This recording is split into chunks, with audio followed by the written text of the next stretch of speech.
last night, and I just wanted to know how council wanted to proceed. The first one was definition of culture. I can provide what the province deems to be a definition of culture, and the province of Alberta identifies culture as libraries, museums, community halls, and performing art theaters. The second one was you're looking in regards to franchise fees and comparable communities. If you wish, I can provide that to you now, or we can do it later.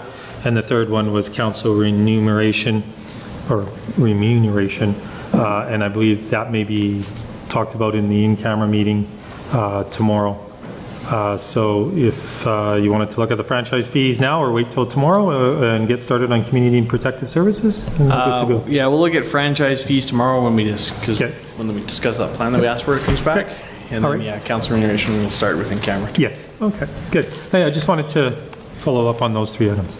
Yeah. So with regards to community and protective services, programs include fire services, police services, municipal enforcement, disaster services, FCSS programming, youth support, child care services, recreation programming, events, recreation facilities, which includes BSRC, Ken Nickel Regional Recreation Center, parks, and the community center.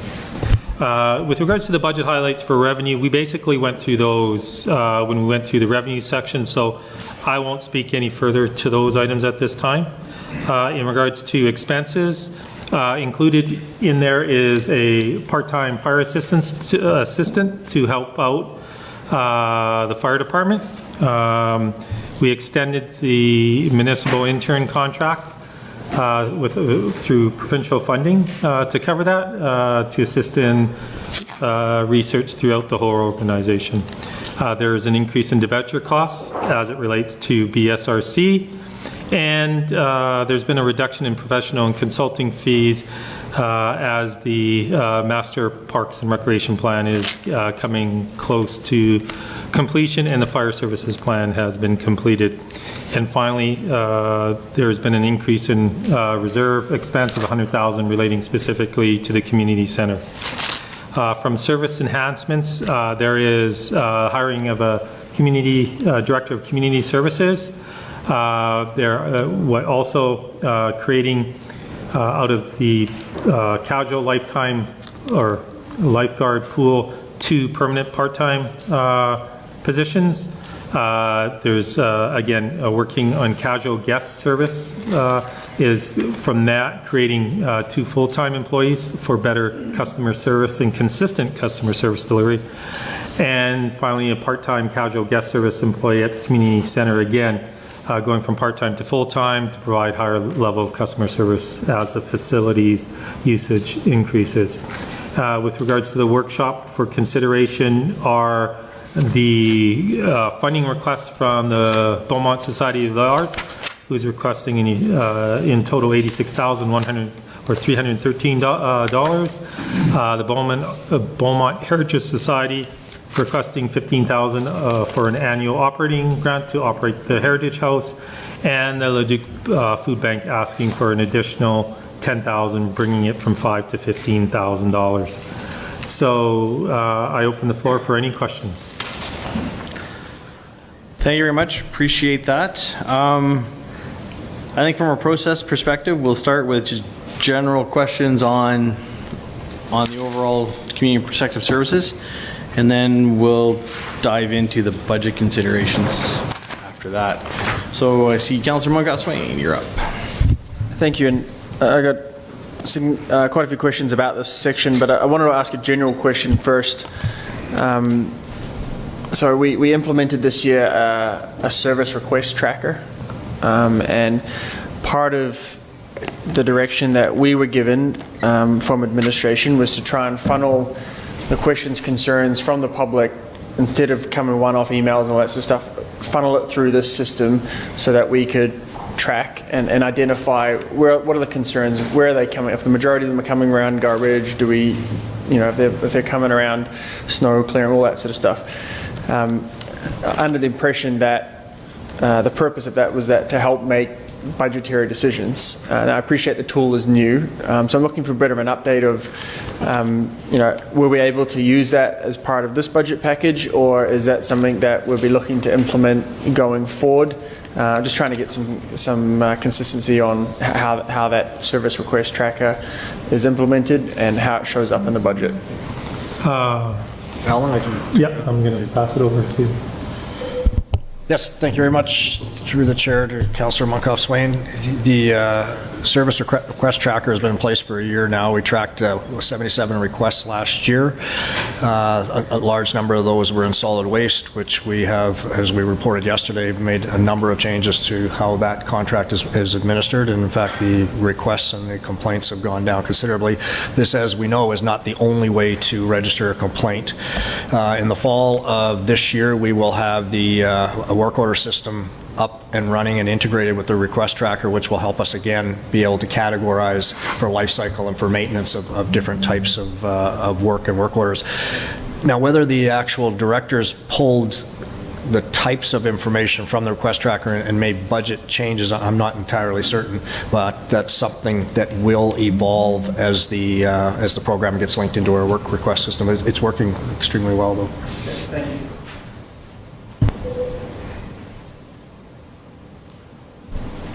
You gonna continue, or?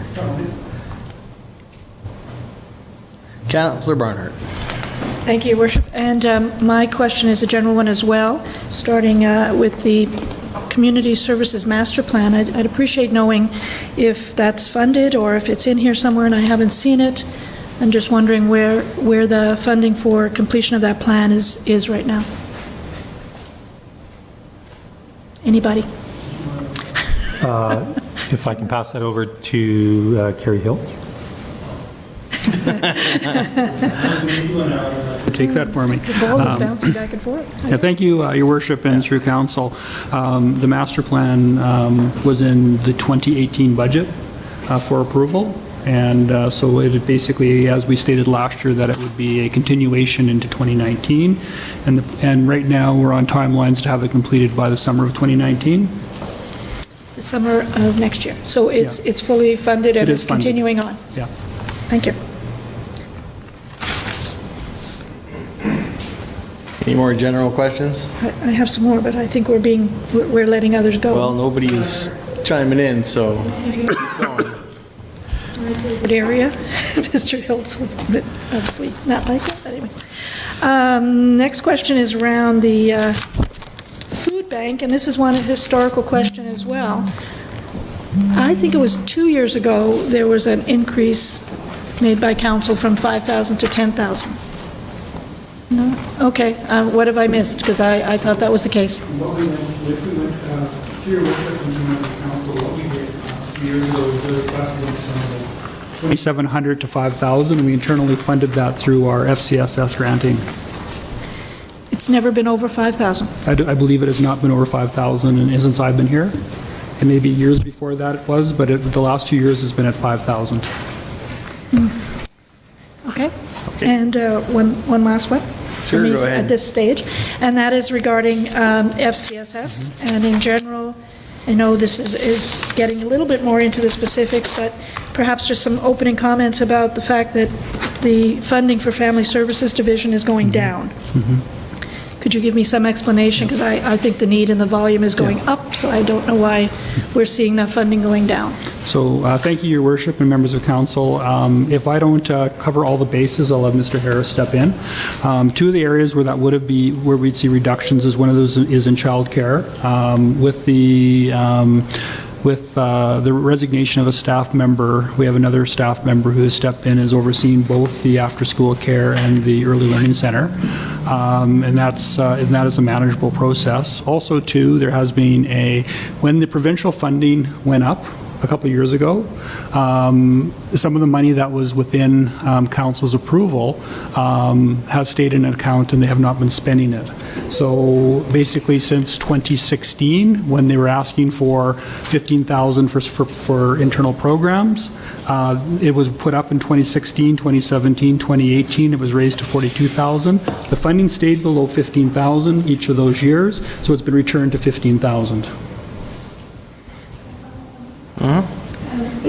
Mr. Hills. Thank you, Your Worship. So we did an FCSS needs assessment in 2017, February 10th, and there were a number of recommendations.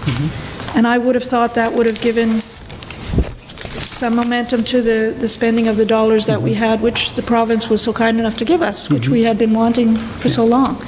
And so I'm really wondering if there's, what is the issue here? Because it's in our strategic plan, livability, quality of life. I mean, I don't know what else has to be done to continue to Right. support this area, because I think it's a very critical area. So I'd appreciate your help with that. And with, through your worship and to council, I think with FCSS, in the last couple of years, the funding has been increased, and I think that has given them that funding to be able to offer the programs and services. Prior to that, a lot of those programs and services, we were self-directing. So the funding, when it went up, a lot of that stuff has been covered, and they are still working. They have completed a number of the items in the needs assessment, and some of the projects are still ongoing, and some of them will be completed by year end. So they are working through the needs assessment, and the master plan will also provide guidance and as we move forward. So what I'm hearing is use it or lose it kind of philosophy, and that concerns me. It takes longer than a year sometimes to get that into play. So Right. Well, if we we've cut it given- now, we may have a problem. Through your worship, again, this has been over a 3-year period that they have not spent the money.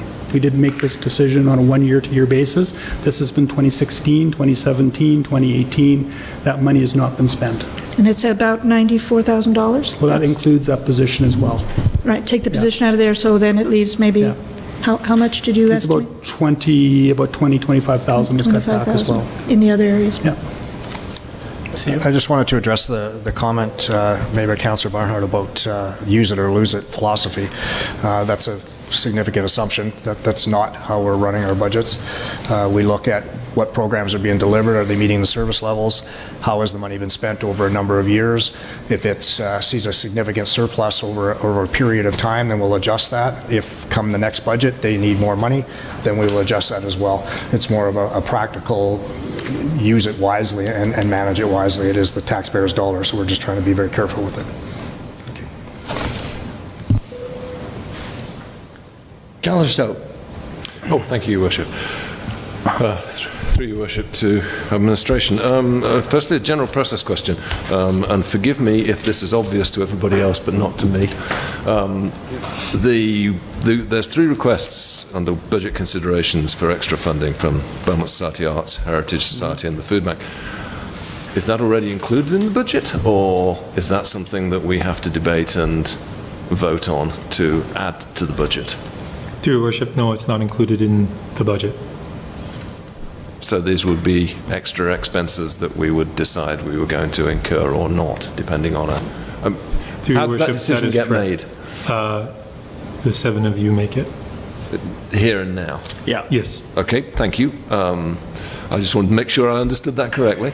Can I ask another question? Sure. I notice as well we're creating part-time lifeguard positions, guest service employees, and a casual guest service employee at the community centre.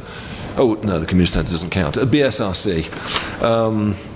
But we will be closing it for periods, admittedly. As little a period as possible.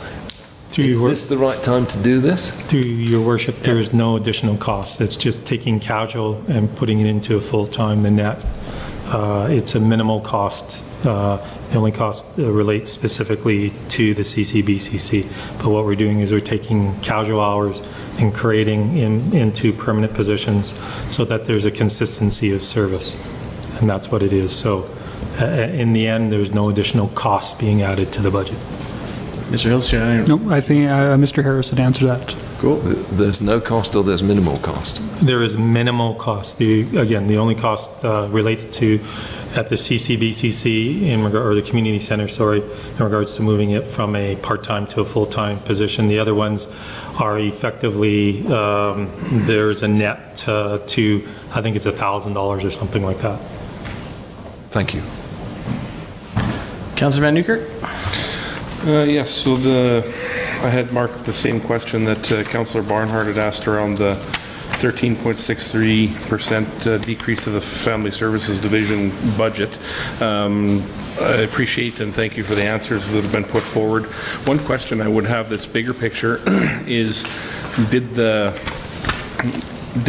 I assume by not seeing it on here, there were no asks for further funding from that group. Is that true? Is that a true statement? That is correct. Okay, thank you. Councillor Montgomery? Thank you, Your Worship. One of the things we asked about yesterday, we referred back to our quarterly strategy session, and one of the things in that quarterly strategy session was talking about the temporary dog park and what our plan is for that. I was under the impression that we are looking at options for that, and I don't see it in here. So I just, if Mr. Hiltz could speak to how we plan on funding that temporary dog park. Thank you, Worship, members of council. In the temporary dog park, we're just in the finishing processes of working with Leduc County on final approval on being able to be adjacent to the LeBlanc Canal. And we've got verbal approval, now we're waiting for it in writing. Once we have that, we'll be able to go out and do some additional consultation. All the costs will be very minimal. It'll be staff time because we'll be able to reuse a lot of the fencing that was on the original temporary dog park. Perfect, thank you. Keep going. I'll keep going here. Next one, you've heard me talk about this for a while. I'm excited to have the discussion. A school resource officer. Here we go again. I just think there's so much value in this position here. I appreciate that we do have some funding in here for an additional RCMP member, but I would like to see us add to that to essentially create a specific request from the RCMP. We kind of had an explanation from Staff Sergeant Egan before. I'd like us to debate the value of that. I think, maybe if you could just speak to the number of if you know it, if you know the number of what it would cost for that person, and then we could potentially have that debate if this is the right time to have it. Yeah, we could. It was one of this officer's funding, and whether or not we're going to go forward with it was always a item we needed to discuss, so we might as well do it right now. You brought it up, so we're here. To your worship, I'm just going to double check. Oops, I got to learn how to type. The amount is approximately $160,000 per officer, but I'll have that answer while you guys debate in a minute. Thank you, Your Worship. Thank you, Worship, members of council. I should just leave it on. I might. In regards to the school resource officer, one of the things that council will need to consider in terms of the whole package is, do you look at a RCMP officer at $160,000 to $175,000? Do you look at a CPO type of officer who specializes in schools? Do you look at a enhanced youth worker in that kind of a situation, being in the schools that would be able to provide those services as well? You'd be looking at, in those kind of situations, from a peace officer, probably with benefits and stuff like that, around $100,000. A youth worker would probably be a bit cheaper than that yet. So you have to kind of look at that cost benefit as well. One of the other things that we're moving into, and this may be or maybe not coming up through budget discussions, is we did a fire services excellence review this year and looking at doing something similar with police, and really looking at that from the 5-year plan for what are the community needs from an officer perspective and from a police perspective, given that the RCMP uses a 1 to 1,000 ratio.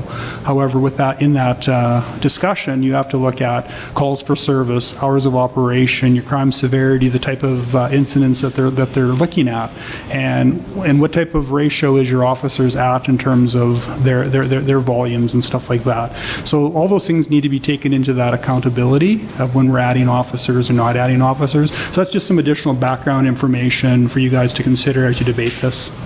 Just a follow-up to that, a couple of things. When I say school resource officer, Technically, that implies RCMP to the CPO. I don't know exactly what that is, so I'll get some clarification on that. But essentially, what I'm looking for is to be able to fund a position at whatever level, whatever we discuss, to be able to participate in the school system. So I'll get you to comment on that what the CPO is in a second.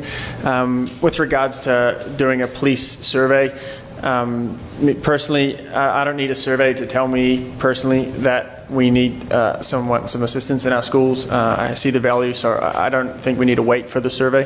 But before we get into the debate, could you just explain the CPO at 100K versus the SRO at 160? So so basically a CPO is a community police officer. Okay, and sorry. so they work for the town, and they report up through the Director of Protective Services.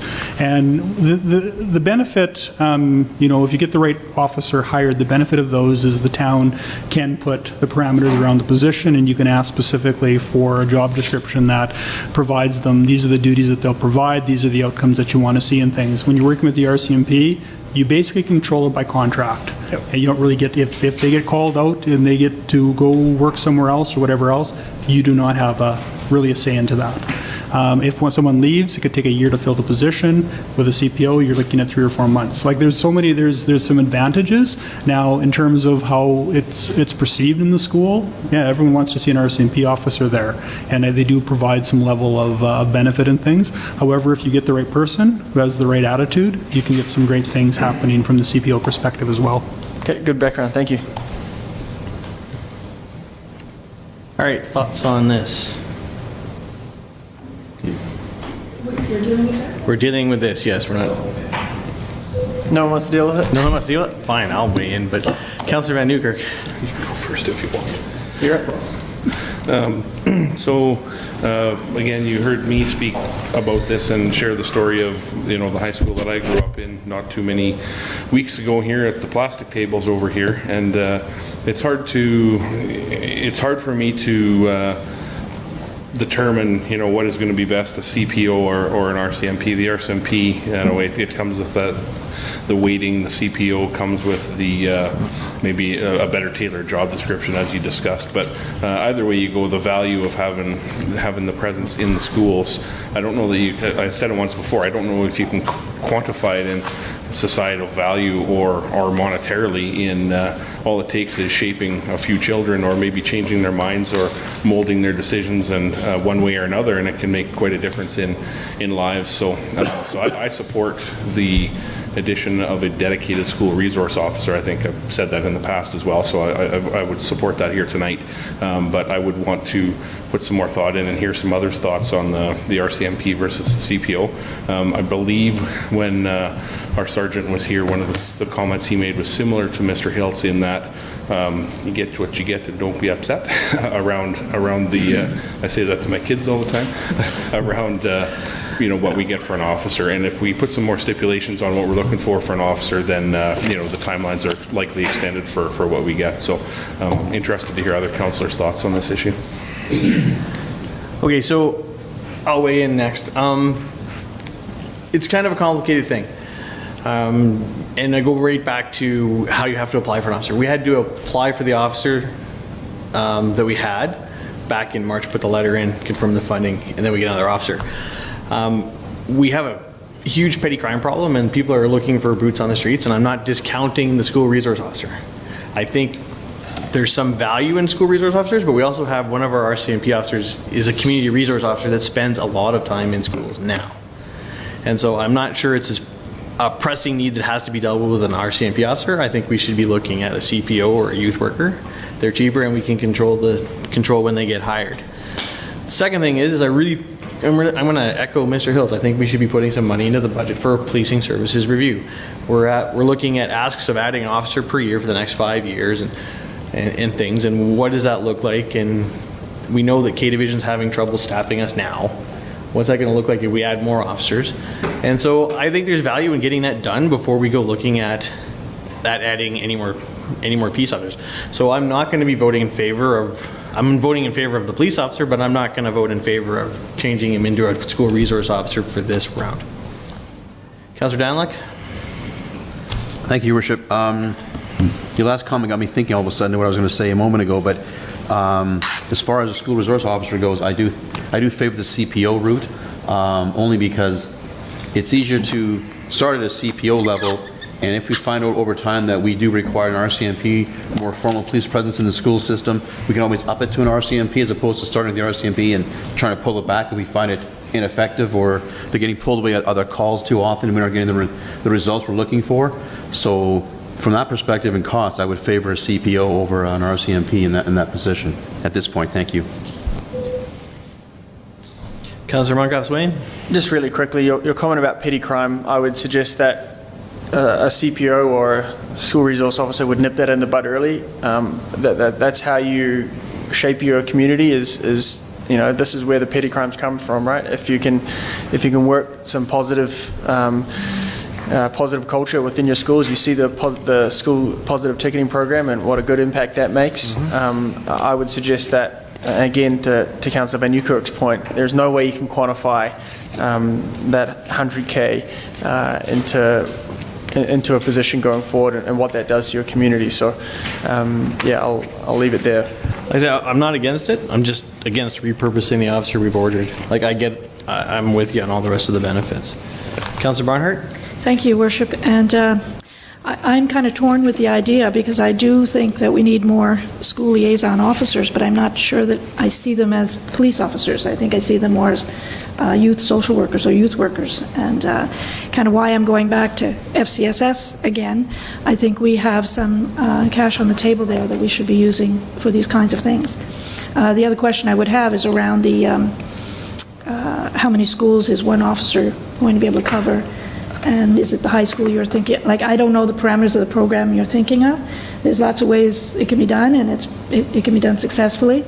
Again, not having that in front of us, I'm not sure how that would play out. I'd be more comfortable with a youth social worker myself than with an enforcement. Councillor Van Nieuwkerk? Through your worship to administration, what's the expected cost and timeline of a police services review? Would it be similar to what our fire services review would be for cost and timeline? Mr. Hiltz? At a high level, it would probably be able to complete it within about an 8-month period.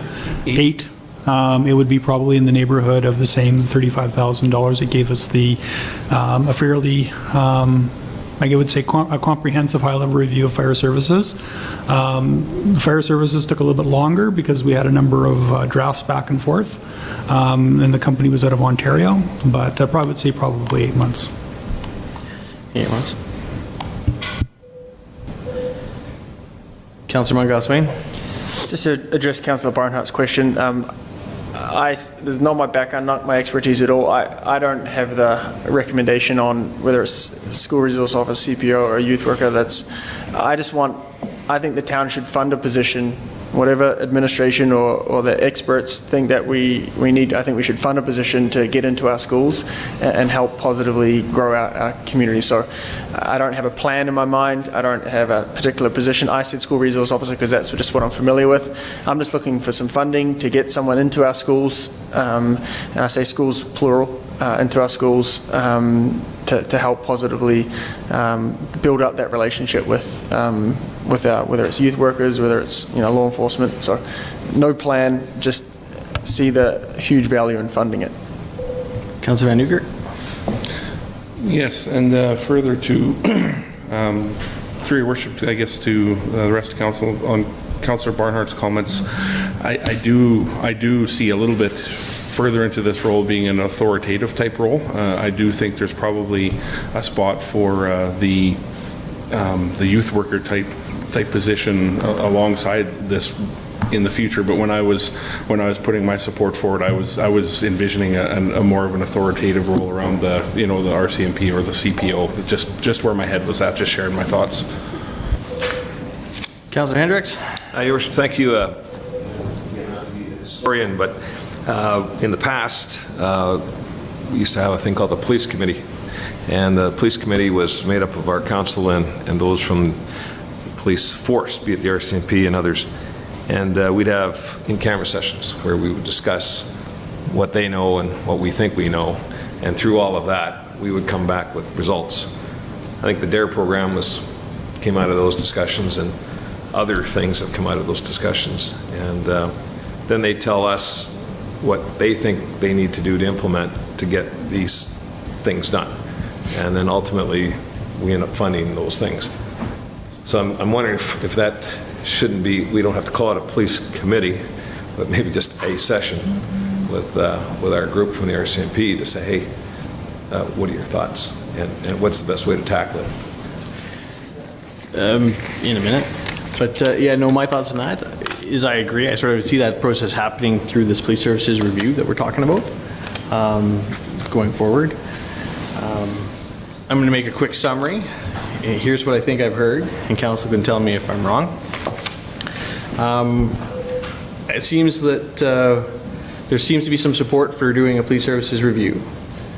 I haven't heard anybody else, but I'm still advocating we keep the officer as the officer. There's some support for having a CPO added to this budget to go into the schools. I'm sensing that one. And there was 4, I lost my train, but I'll come back to it. Councillor Mungo-Swain, thoughts? Just in reference to Councillor Hendrick's comment about a police service committee, so I sit on the community advisory committee where we have Staff Sergeant Egan, Bert is there, we have someone from the school, we have high school kids, we have FCSS, so there's a whole group of people that sit on that committee, and I've discussed this every time at that committee, and I've discussed it several times in council here, and so the feedback generally is support for it, but I take your point and the need to hear it from them. I don't think it should be the 7 of us determining which one it is. I agree on that. I think we need, these guys are the experts. They know what works best. So I would look to, what I don't want to have to do is wait another year and go forward to have another study for them to tell me something that I already know. What I'd like, if it's an option, if we could put the funding in the budget and then go to our police service and say, hey, what do you think is what is the best option for our community? At least if we've got it in the budget, we can start the process. I don't know how that works from a process perspective, if we can even do that. But if we put money in the budget and we say to RCMP, look, we want someone to positively impact our schools, come back by Q1, tell us what you think is the right resource, and council will discuss it, and then we'll go from there. So is that an option? Through worship, yeah, there's an option in regards to adding it into the budget that would have an impact. I just want to show council we're into doing effectively a 5-year budgeting process, and if you go to page 47 and 91 on your in the PDF document, or page 39 of 81. In 2020, we do show a community peace officer being added, plus another police officer being added. So, so that service review could take part in 2019. There is an RCMP included in another RCMP officer included in the budget, and also a community peace officer. So it'll give you time to do the review, set $35,000 aside to do the review, and then look at how you want to allocate either of those positions. So again, good that if we got in the budget in 2020, yeah. I think the discussion here, the conversation that people said is, it sounds like to me that there's at least 4 votes to yes, we should bring someone in. It's just the sticking point is, what should it be?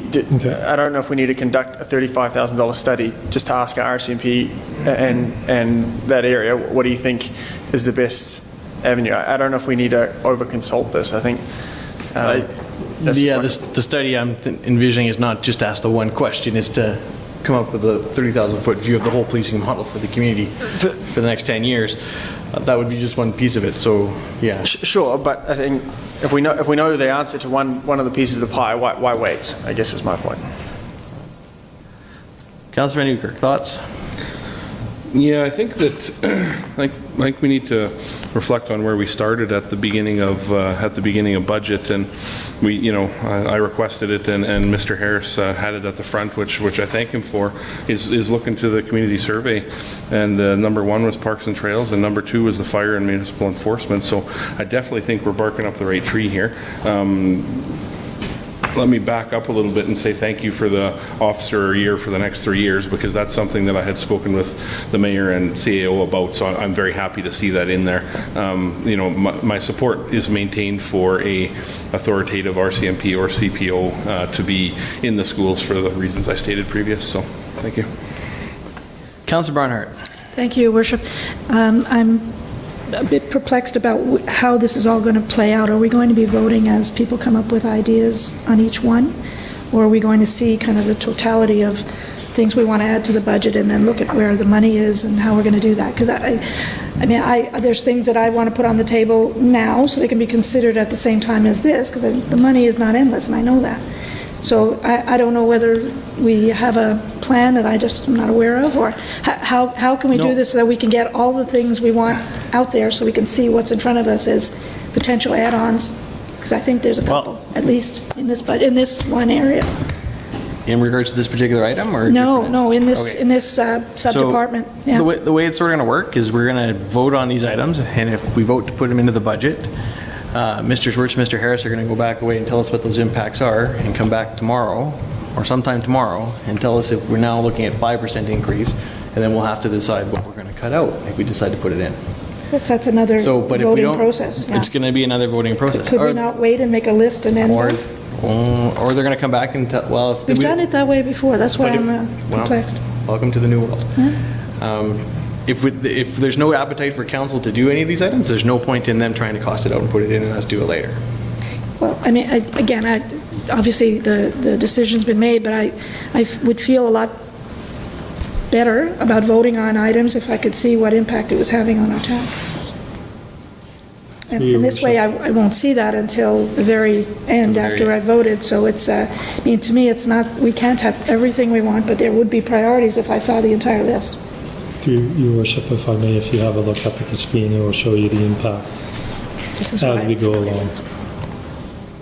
So with adding $160,000, we started it effectively at a 1.96%, we'll be at 2.79%. I'm going to be keeping track of this as I go along, it won't be in the front of the screen, it's on the side as you put in. So I have instantaneous calculations and we can move the numbers around. There you go, we're both happy. If I may, Your Worship, again, once you get down 2, 3, 4, it's going to be hard depending on the order in which people put things forward. Well, We already voted for something, and then the next one comes up, well, sorry, we already at 5%, so yours is off the list. I would still suggest that, that's why I want to ignore the list. If Mr. Harris is doing a list, I would rather see if there's appetite for council to put it in. We'll see what the impact is after we've compiled the list, and then we can start making decisions about triaging the list. Temporary vote and a final vote. Pretty much is how I'm headed, yeah. If that's what you're doing, I'm okay. Yeah, that makes sense to me. We're just saying, should we get administration to put the time to put it in? Definitely not a final vote. If you vote for it now, it doesn't mean yes, you're committing 100K into the budget or 160K. It's just saying we want to look at part of that as part of the totality. If you think it's a ridiculous idea, you're not going to vote for it anyway, then that's the chance to put it down. Yeah. Councillor Hendricks.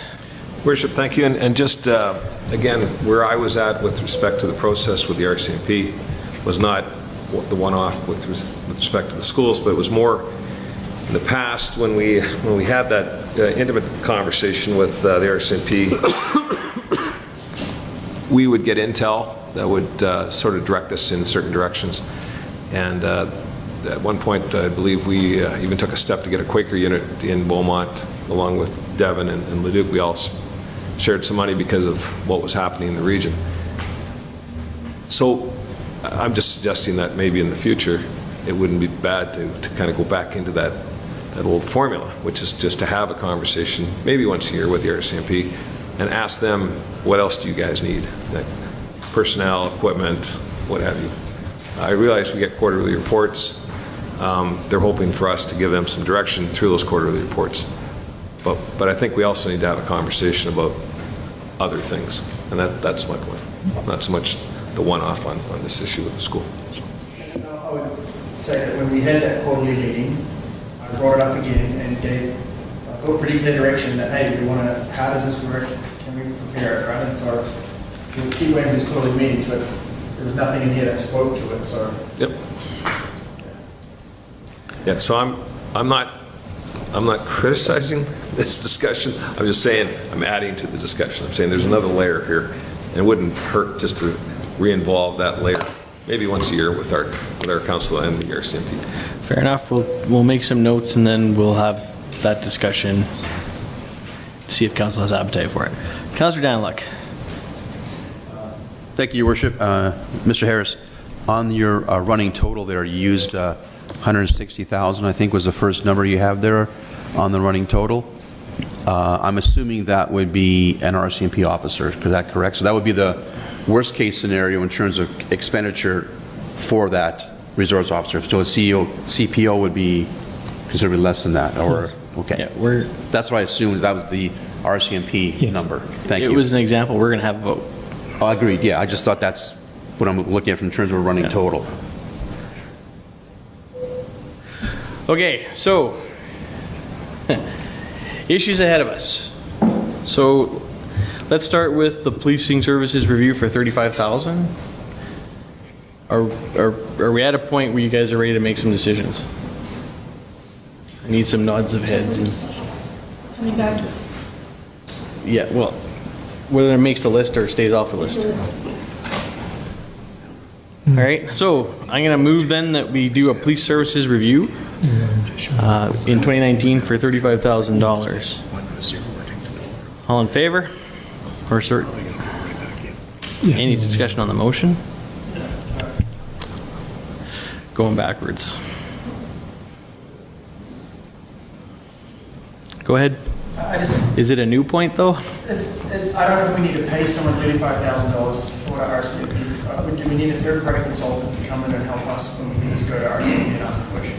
If you can convince me that we do need that, then I'll happily vote for it. I think it's important to obviously know where you're going, but yeah, that's my point. I think you're focused on one question and not overall policing for the whole community. And I don't think we're going to get the RCMP to tell us what we need. They're going to tell us what their view is. I don't think they're going to incorporate what our view is. So I do truly think we need to do this review. Councillor Stout.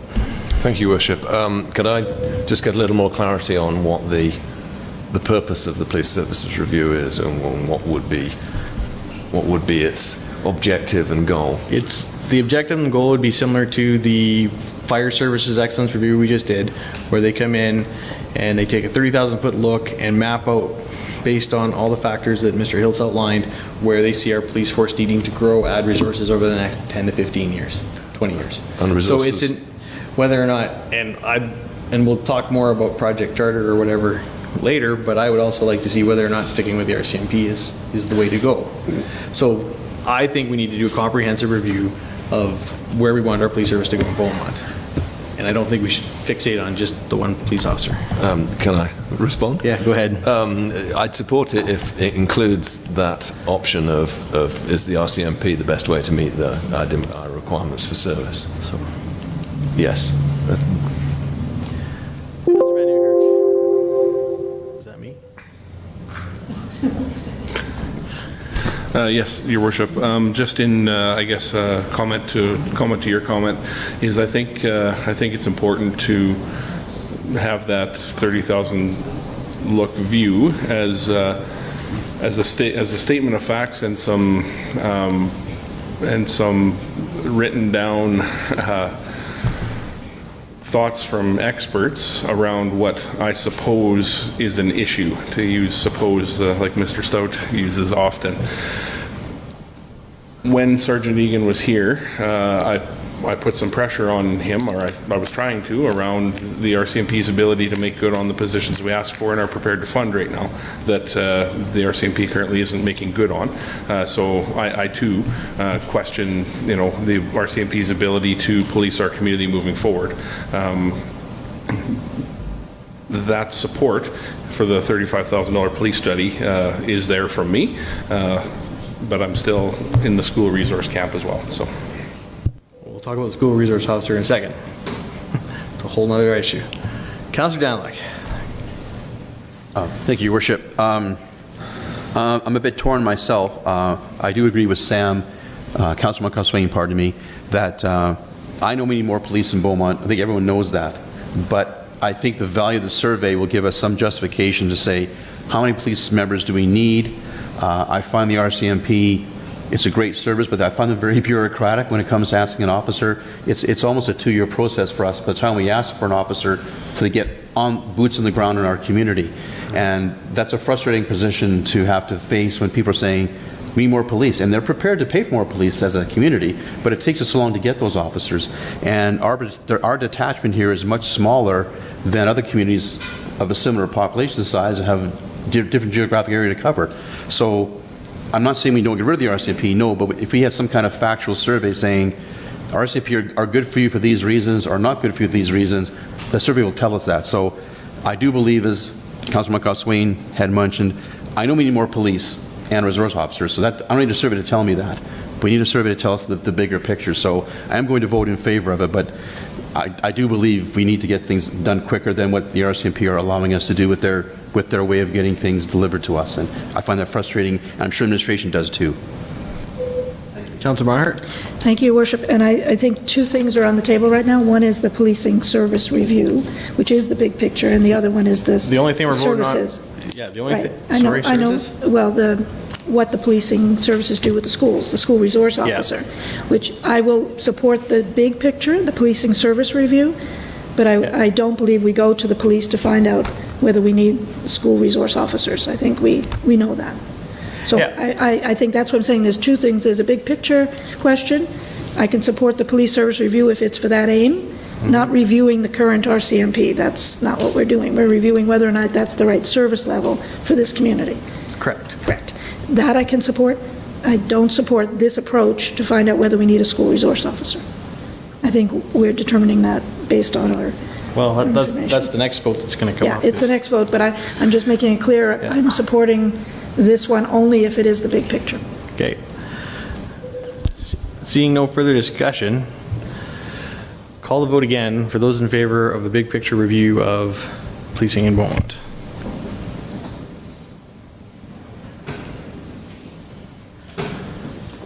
That passes 5-2. Okay, so next issue up on the vote is, do we have some discussion about, I know there's some thought to convert the officer that we have from a general duty officer that we requested to a school resource officer, or do we put a $100,000 placeholder in for a CPO? Discussion on the motion, or discussion on the question. Councilor Barnhart. Thank you, Your Worship. And I have another option that perhaps the council might consider. From my own experience, what I've seen work really well is there's a team approach, when it isn't only, and to your point, I get the idea of an authoritarian presence in the school system, but there's often reasons that pertain to family life and other reasons that a child might be needing some support over and above the presence of an authoritarian figure. So I'm concerned that we don't have, and maybe it's here, I was going to ask this question of administration, and maybe I could now, but do we have a youth liaison officer, who's a youth liaison social worker who's going into the schools now? Mr. Hiltz. Your Worship and members of council, we do have a youth liaison social worker, and that's Brody. But he's not just, he does everything to do with youth. So it's youth center, schools, community programs, etc. So potentially that could be supported, and there could be more resource doing that kind of work, if he's stretched to the max. Yes, because I believe in the budget for 2020, we also have a part-time youth outreach worker in the 2020 budget. So that is something that is coming up in the plans because of capacities. Again, I think it goes hand in hand, and if there isn't that compatible social worker with the police officers, it can be very difficult to get to the bottom of what the problems might be. So I'm having difficulty supporting this because it wouldn't be the first thing I'd put the money to. I'd putting money to the youth worker, and I'd bump that up to 2019. Councilor Stout. Thank you, Worship. Yeah, I'd support a community police officer.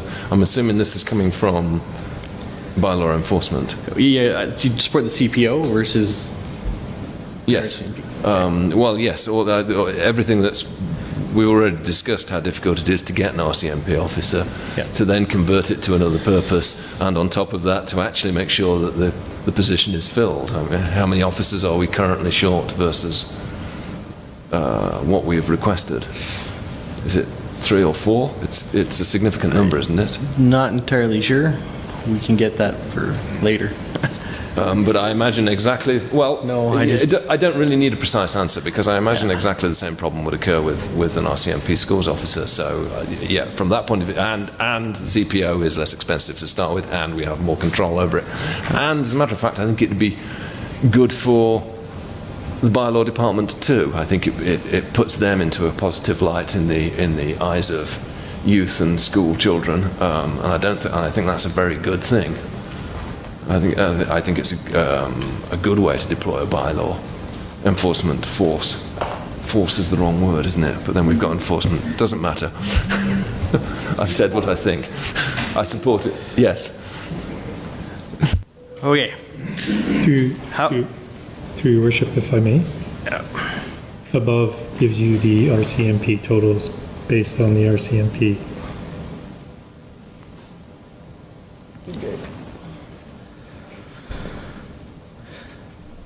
Okay. So I'm going to propose that we put a $100,000 line item in the budget, and we put this back to admin to come back to us maybe early in the new year or late this year if there's time, but probably early in the new year, with a quick report on whether or not what the best option to go is, RCMP, peace officer, youth worker, and then we can not drag budget process down and still meet the aims of what everybody sees the need to do. Is that fair enough? Sorry, putting it in the budget or? Put it in the budget from the 100,000K. Motion is to put 100,000K placeholder, and then administration, so to not continue to make this into a 4-hour debate tonight, they can do some research, write a report, come back and tell us whether the way to go is peace officer, RCMP, youth worker, or combination thereof. Oh yeah, or combination thereof. It's just, yeah, but, so the 100K placeholder, can we all agree and then move down the list? All in favor? It's my job. I bring consensus. Carried unanimously. All right, so service reviews, resource officer, and I'm assuming we're leaving the police officer as a police officer until this report comes in. We're gonna leave him as police officer. Councillor Van Newkirk, thoughts? Yes, can we move on to another topic in the community and protective services, or are we still? No, I just want to make sure we're wrapped on this topic and then we get. Finish that then. Yeah. So are we done with policing? We're happy? We have a path forward? All right. Councillor Van Newkirk. Yeah, thank you. Last evening, I had started in on the justification for increases in staff and had brought up the opportunity cost of rentals in the facilities. And the question I had was around our rental capacities and are we hitting our rental capacities, or do we have capacity to rent more? Seemingly, if we had capacity to rent more, then it justifies an increase in staff. Just a question for administration. Are there holes in the schedule that we could be renting more if we had more staff to put towards the hall rentals?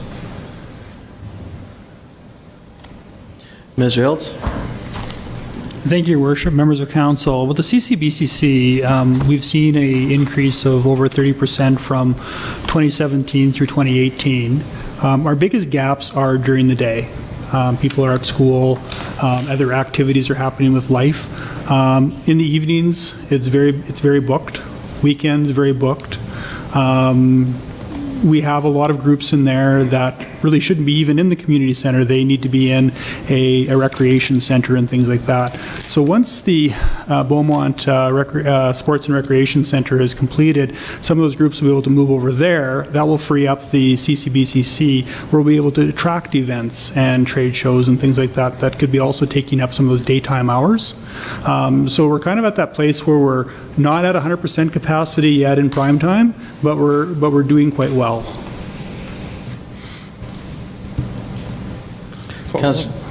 Go ahead. Is follow-up okay? So where I'm going with this is, I believe we just had converted the, or formalized the position that is the guest services employee recently. Yeah. And then now we're looking to move that to a full-time. We had a presentation in front of us about, formalizing the CCBCC board, and we also have some economic drivers in our community that want us to bring trade shows in and bring stuff here during the day. And I understand that, with the dollars around, part-time to full-time aren't considerable, but I think we need to consider everything. So I think as we move forward with the CCBCC, we have to be careful about who's doing what and why we're doing it. And that's my point here, is because we have economic drivers, and I believe we should be working to fill that during the day. And then we have a board that wants to get more teeth, to do more, but I have a hard time understanding how they do better than the economic development team, but we need someone to run the facility. So I do understand, the want to convert the part-time casual into a full-time employee for customer service, because when you go there and when it's hopping, it's hopping. So I get that part, but I share the rest of my thoughts there for a little perspective on the CCBCC moving forward. So, Councillor Daniluk. Thank you, Your Worship. Just a general question. On page 25 of 81, it's line 529, expenditures. It says youth BD, a reduction of 27.78% or 17,000. Is that the youth center, Mr. Harris? Yes, it is. That's youth center? Yes. Okay. Is there some background on the on that reduction in funding for the youth center? Is there something changing? That's just the costs of maintaining it are not the same as in 2018, so. Okay. Are we expecting any drop in service to the youth who attend that program? No. Okay, good. I just, I assume that. I didn't see anywhere in the narrative where it said that. If as I missed it, I apologize, but thank you. Councillor Hendricks. Worship, just back to CCBCC, and over the last year, we've had a number of people and groups before us regarding some technical issues with the building that appears to be limiting our ability to do a full lease out or rent out at all times of the day. Does this budget deal with those matters? To deal with that. Yeah, that's a capital item. We can. There's nothing even in the capital. Yeah, I know, but I don't want to deal with it during operational. Okay, fair enough. Because I got to admit, that one was coming back up for me in capital, so. Councillor Hendricks, is that okay if we deal with it at capital? I could, I'm fine, but I just wanted, I had it as a note to raise. Yep, no. Because it's not in capital. So Yeah, I want to make sure. It's got to be somewhere. Yeah, Thank you. no, I'm with you, and I just want to make sure we deal with the right spot in the budget. Councillor Van Newkirk. I'll propose we get into a discussion on the Leduc Food Bank. Let's start on the list. Sure. Councillor Monkhouse-Wayne, do you have a question about that, or? No, I was. Are you going to hold your? I mean, I was about to say, let's get into it. Well, I was going to go with arts, but yeah, let's do food bank. Food bank first. I think it's an easy one. Let's do food bank. Wins here. All right, discussion on the ask for the food bank. Do I have a council prepared to make a motion to increase the grant to 15,000? Yeah. Councillor Barnhart? I would make that motion for sure, and I know the request was for 15,000, from 5 to 15. I think raising it to 10 would be a prudent way to go. So your motion is to raise it to 10? I would double the current contribution of 5 to give them 10. Comment on, or discussion on the motion. Councillor Hendricks. Your Worship, Ms. Rayner made a very solid pro forma argument for the 15 based on our population size and per capita numbers and their issues, and I thought that there was nothing in her argument that would force me to say no to her. So I'd like to stay with the 15,000. Are you open to a friendly amendment? Yeah, because I wasn't here for the whole presentation. I only read what was, I could live with the 15,000. Okay, so friendly amendment to 15. Councillor Van Newkirk. I was going to, through your worship to council, I was going to suggest that we stay with the 15 as well for the reasons mentioned by Councillor Hendricks. Thank you. Councillor Daniluk. Ditto, support 15, thank you. Councillor McCoy-Swain, 15. Motion passed. Because it's me and you, Martin, and we're outvoted if we're not in favor, and I'm in favor, so. So done. Just didn't feel the need to speak to it. Yeah, that's right. All right, Councillor McCoy-Swain. Okay. So a couple of other things in front of us on the workshop considerations, including the Heritage Society request, the Art Society request. We heard a presentation in front of us, seems like forever ago, but it was 3 days ago, from the Art Society about operationalizing arts in general in the community. I think there is significant value in providing predictive funding for arts. I think if we have a decision at council to make here, if we want to support programming of the arts in our community, I think that's the discussion we have. And if the answer is yes, then the only way to do that is to provide consistent funding so that they don't need to come back and continually request grants, go through the budget process, because by the time that happens in November, December finalized, it's tough to book events if they've got predictable funding. From my recollection, it looks like we've provided the funding pretty much every year, but it's just cumbersome for them to come back. So I support providing. I would like an accounting line in here that speaks specifically to the arts. I've got a couple of conditions on that. One, and I'll ask Mr. Hiltz to speak to it, by putting a line in the item, putting a line item in the budget. Obviously, one of the things that we're going to look for is oversight. Could you just speak to how you would, maybe I'll speak to the larger idea of the Arts Heritage Society, badass as well in there. If you lump them into kind of one line item, can you just speak to how you would execute that capital out the door, or the operating dollars out the door from a contract perspective and with the lens of oversight? Okay, we can go there, but you sort of jumped the gun, because we need to have a grander discussion about grants in total. So we haven't actually set, we had a discussion around our grants policy and that we wanted everybody to be included in it, and now you're changing that discussion. Yep.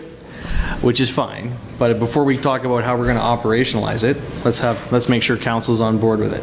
Yeah, so the reason why I asked the question was so in order for us to be able to have the discussion, I think there are significant advantages of operationalizing it, and one of them being oversight. So I was just hoping that Mr. Hiltz could provide how that oversight could work.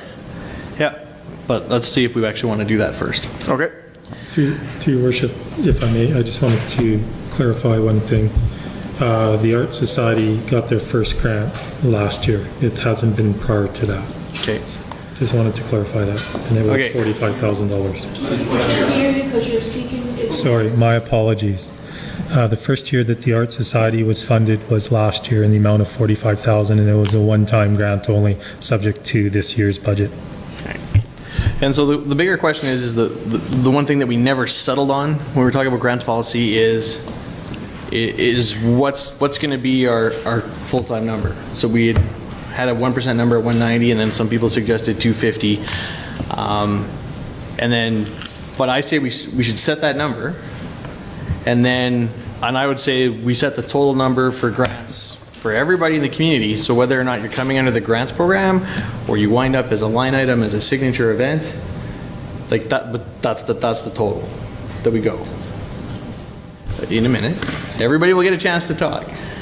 All right, because so that it doesn't get out of hand. Because whether or not, because I'll be honest with you, whether you fall under the grants process that we've laid out in our policy that we want to see happen, or you wind up as a light item, it's still a grant and there still needs to be process around it.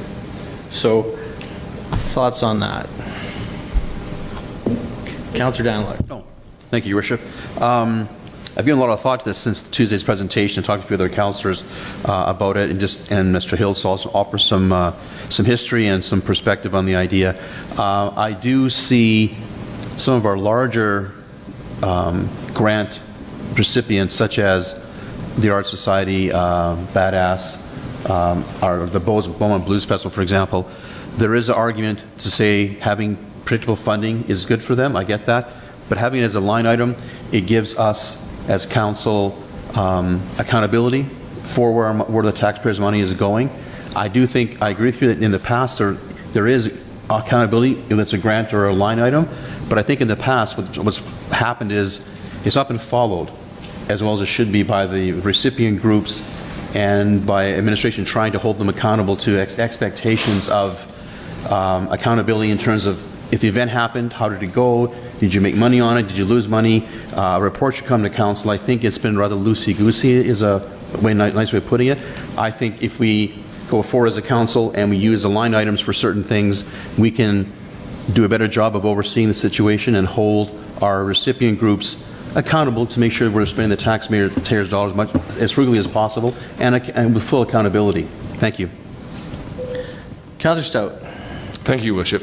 I actually wanted to more or less echo what Councillor Munkoff-Swain had said, in particular respect to the predictability conferred by having a line operating budget, a line item operating budget, to provide predictability and to enable the sorts of programming that we desire, or that the Arts Society desires. I was just looking at the Alberta Baroque Ensemble performing in the library.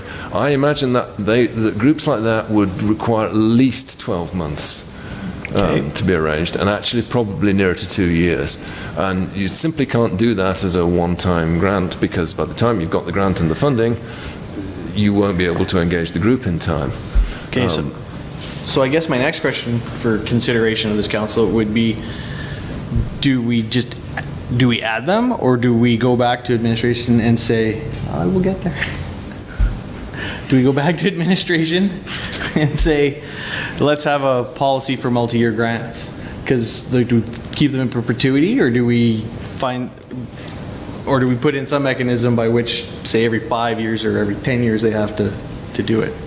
I will let Councillor Barnhart speak if she wants to speak so bad. I see. Well, partly because I appreciate that grants are the way that we fund the organizations and the work we do. But I don't think the policy about grants is how to deal with this, because quite honestly, I think the arts, culture, and heritage was before the grants policy came to be. We actually have that work has been done, and it hasn't come back yet from the administration, because that envisioned a much more robust arts, cultural, heritage policy, which would be a line, it would be a focus, it would be a strategic area that we're focusing on. And yes, there'd be grants falling out from that, but that's a different policy. So in my mind, it's not that one should wait for the other. I think the arts and culture and heritage policy ought to be pushed ahead, and we need to get that in place. So then we know the big picture around arts and culture and heritage. And then within that is the grants. Some of the arts and cultural groups will apply for those grants, some of them won't. It's not about just, and I know you're not saying it's just about the money, but I don't think the grants policy solves this particular issue. To me, this is about where do we want to go as a community around our arts, heritage, and culture. So that's where the line item comes in. It might be money put towards figuring that out, I don't know. Well, but anyway, I see it as a line item, as my two colleagues. do you see it in perpetuity forever? Like, no, I'm serious. Like, the Beaumont is. Yeah, an emphasis for our community. I think we have a huge opportunity there. We have tremendous talent in this community. So I do see it as something that will tie in with our economic development, our vibrancy, and everything else you want to put there. And don't get me wrong, but maybe I'm getting it wrong. What I'm asking is it a line item for arts and culture in general, or to the specific asks from the Beaumont Society of the Arts? Because I have a hard time putting a permanent item on for any one group, because individual groups. I think the policy. Okay, we're on the same page. Who and how we decide who gets the grants, because once you create the policy, you have to create somebody to manage that policy, and that could be staff or it could be a combination of volunteers. And that was That's the council. I thought I had put that forward. Apparently not. Maybe I'm confused. Councillor Munkoff-Swain. Oh, sorry, Councillor Van Newkirk. You were next. Okay, sure. So, a lot of discussion. let me add another level of complexity to it. One of the things that I asked for when the recommendations on committees was brought forward was actually to pause on the Beaumont Sports and Recreation and the Arts committees because I had felt at that time we didn't have the appropriate consultation with those groups. Just looking for an update, I guess, from admin. Have we been able to consult with the Arts group at this time and then follow up after that? Mr. Hiltz. Through your worship and to members of council, we're meeting with the Arts, Beaumont Society for the Arts on Thursday to discuss policy and budget, and I met about 2 weeks ago with the Beaumont Sports and Recreation Association. Sorry, the Arts is upcoming? Thursday, and I met 2 weeks ago with the Beaumont. Yeah, I knew that one. Okay, thank you. Update there. Second piece here, when the presentation occurred on Tuesday from the Beaumont Society of the Arts Chair, I believe it was stated, I wasn't here, I'm looking for some affirmation from the mayor or council. I believe that it was said that they represented the badass Beaumont Blues and Roots and Heritage. Did I hear that correctly? They were authorized to speak on their behalf on that one issue of being a line item. I got some numbers around that item that I could speak to. Okay, next two more points as I walk down this path here. The one thing I do say here is that we need to capitalize on the time that this group has put in and the momentum that they have gained. I think that's very important. They've got a head of steam, and I haven't seen another group consistently sell out the theater here when they come to speak, and I think that's an important part of the thing. Beaumont doesn't have a river. Beaumont doesn't have a forest. But, you know, Beaumont has some culture and Beaumont has some heritage, and we have a church on the hill.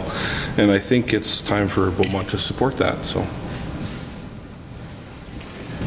Okay, I definitely can't be as eloquent as that, so I'll go to numbers because that's what you asked.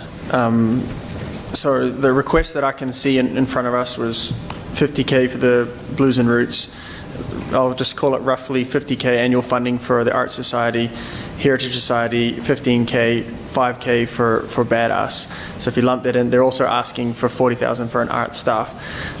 So that gets you to 160K. I've got some comments about the staff member for $40,000, but we'll get into that in a second. So if you take that total 160K and you ran that as a line item, then if you provided $30,000 into your grant policy, which is truly a one-time, you come in, you've got to go through the policy that we discussed to help get your organization off the ground. That's 30. If you get 30K there, that gets us to the 190 number, which is 1%, which is the conversation that we started from. So I would like to see a line item in the budget that speaks to that. Well, ultimately, I think we need to have a committee of council, however you want to word that, that works with that. So, that's why the question was directed at Mr. Hiltz, how we would administer that. Because once you've got a line item in the budget, if the line item for operational is 160, if that's what we decide, or 140 based on this art staff person, if we have that line in the budget, I want to know how that is, those operating dollars are spent and what the oversight is for it. But I think if you lump it in, the numbers are pretty much exactly what we were talking about in terms of 1%. With all the asks, if you lump them all in, it's 160K, and then that leaves 30,000 left for the one-time grants policy. So in my mind, that's how I see it. If I could paint a picture of the 160K, roughly permanent line item, 30K for the grant policy, and the committee of council to administer the 160K annually, and there'd be some oversight that council would need to support to ensure that these groups come in and speak to how they're spending that money and what it's used on. So that's where my mind goes when I'm thinking about this. Okay. In principle, I agree with you. I think the 30K for the one-time grants cuts a lot of community groups out in favor of 4, and I think your number is low, so I'm going to argue that number should be higher, but I agree with you in principle. And I'm happy to make that shift. I think 40,000 for an art staff, I guess a lot of work to organize this sort of thing. I also know it's a lot of work to be on council, and we're not going to get into that number right now, but you see where I'm going with that, right? So if there was a way to go, I would I think we need to look at the art staff, whether it's someone through the town to coordinate it all, or if it's a paid volunteer position.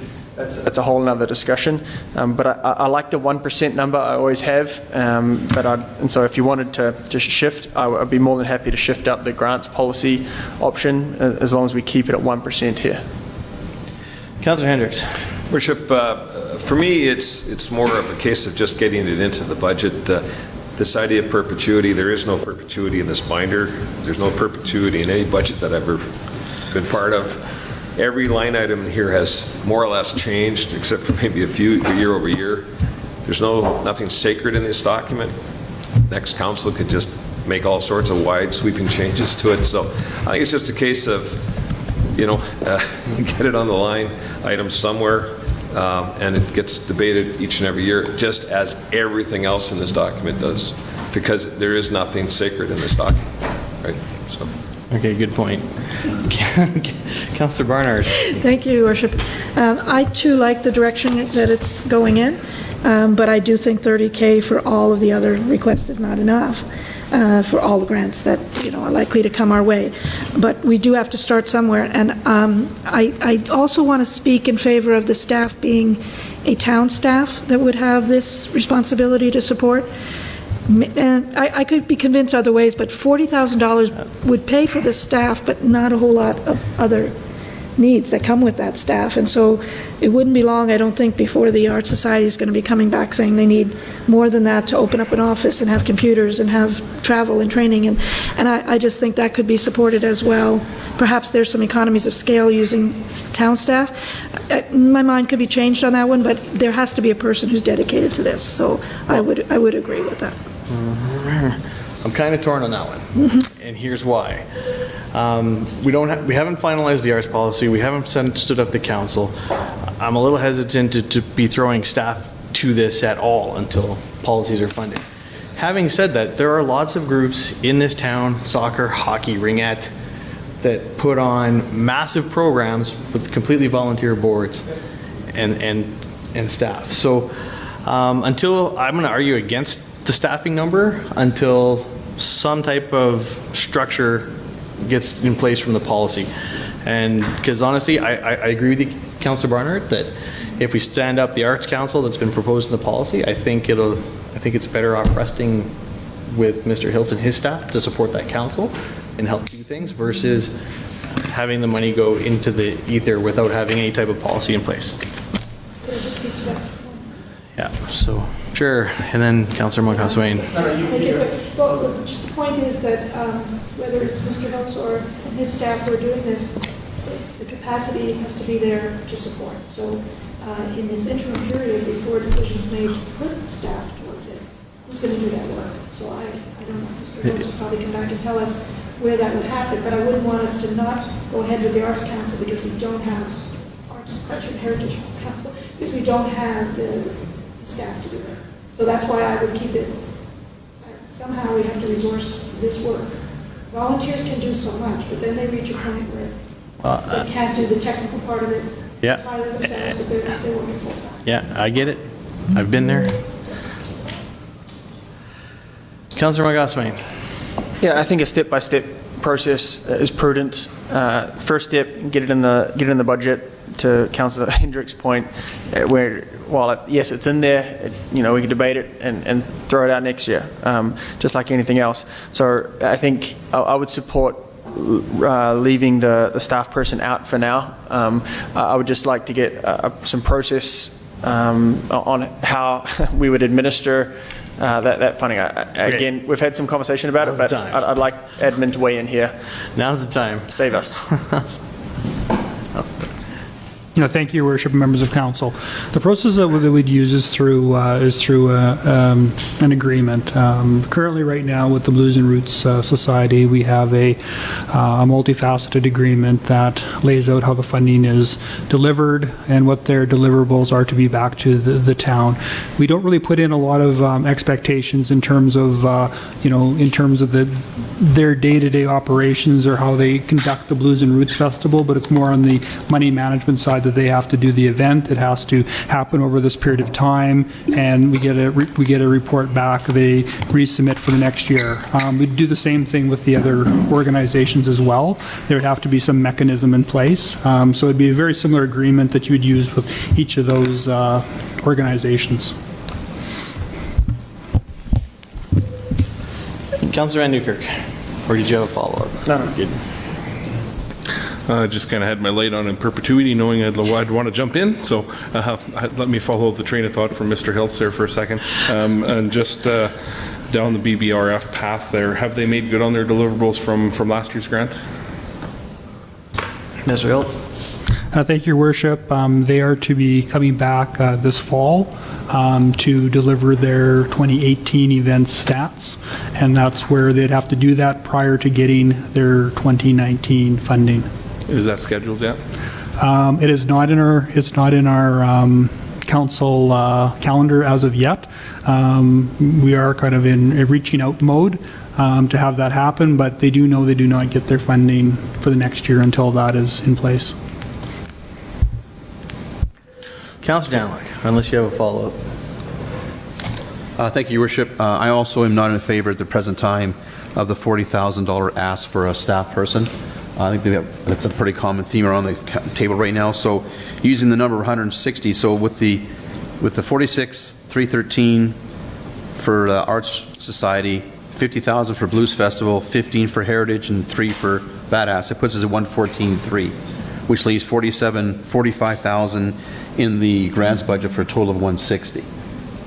So I think a couple people mentioned a little more money in the grants policy. Well, we don't have that staff person. That puts us up to 445. So for me, if we drop the staff person, and we can always find money in the mill rate stabilization if we find we need a staff person through 2019, that leaves actually 70 grand for one-timers if we keep the 1%. And I'd be in favor of that. What's the total? 1% total. 1%, 190. 190, sorry, the 160. It was Yeah. 190, sorry. That's what it was. Yeah, anytime we sort of, what do you call it, add money to those Yeah. signature events, the pot's got to grow. But I'm happy with 1% if we take the staff member out, otherwise I'm going to want to see it go up. Is that 1% of revenue? 1% tax. Yeah, 1% of taxes. Tax increase. Mr. Hiltz, or sorry, Mr. Harris. Thank you, Your Worship. I only caution council, I heard the word staff and mill rate stabilization.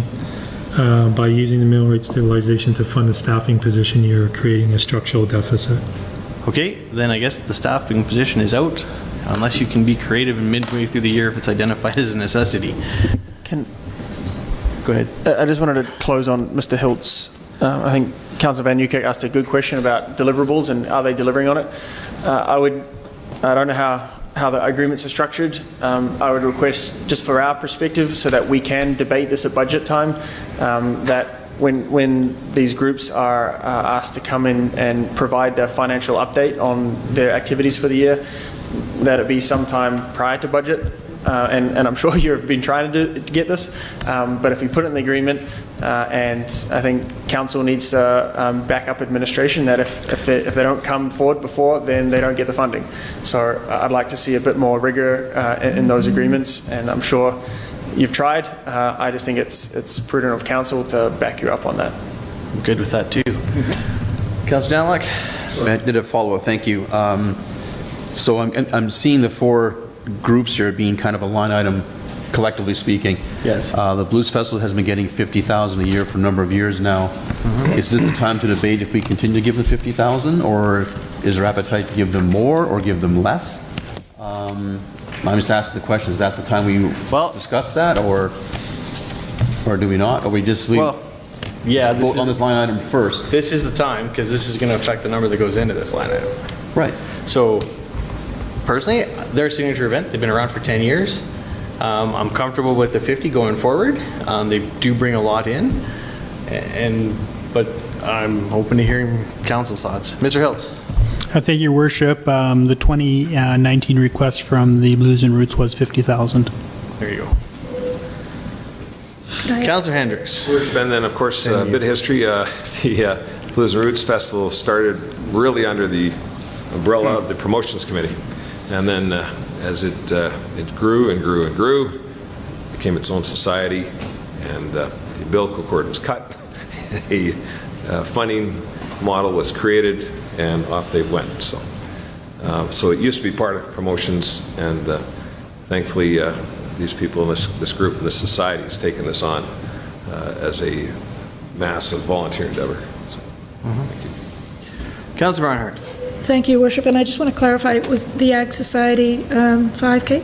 It's 3, but we've sort of put 5 in the budget. And I didn't see that request in here, but is that what they've asked? It came in late, and Yeah, through your worship, had mentioned it yesterday that it had come in late. It's $3,500, I believe, $3,530.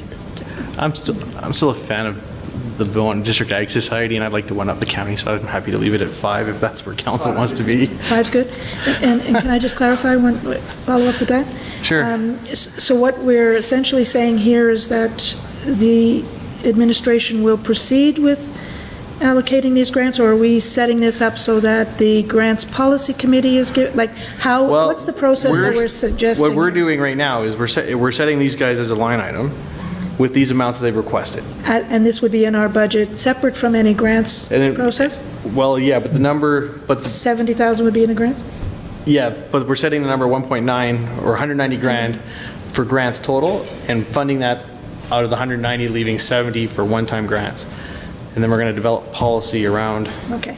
I really just want to say, let's come back at some point to the Arts Council and look at the Arts Council being the body that recommends Yeah, that's what I mean. how the arts communities get funded. Yeah. The art, culture, heritage, however you want to do that, rather than it always coming to council for us to determine, because I think they're in a better position to know. Absolutely, but we don't have the mechanism in place, so it's So us this year tonight. is a This little year is different? us. Okay. That's the goal. The question is, how do we budget it together?